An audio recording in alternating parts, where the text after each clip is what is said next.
గురించి మాట్లాడుకుందాం. ఈయన దక్షిణ కొరియాకి చెందిన ఒక గొప్ప శాస్త్రవేత్త. ఇతని ఐక్యూ స్కోర్ ఎంతో తెలుసా? 276. ఒకసారి ఆలోచించండి, మనలో సాధారణంగా చాలా మందికి ఐక్యూ 100 ఉంటుంది. గొప్ప సైంటిస్ట్ అయిన ఐన్స్టీన్కే 160 అని అంచనా.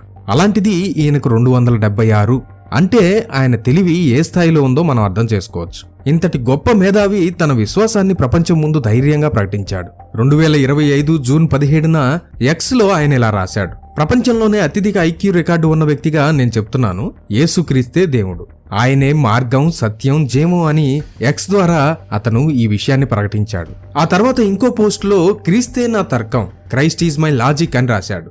అంటే నా ఆలోచనకు, నా తెలివికి, నా జీవితానికి ఆధారమే యేసయ్య అని బల్లగుద్ది చెప్పాడు.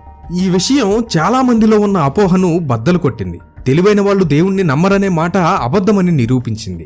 డాక్టర్ కిమ్ తన సైన్స్ పరిశోధనల ద్వారా దేవుడు 100% ఉన్నాడు అని స్పష్టంగా ప్రకటించాడు. మనలో ఉన్న ప్రాణం, మన ఆత్మ అనేది కేవలం మెదడులో జరిగే రసాయనం కాదు. అది మన శరీరం నుండి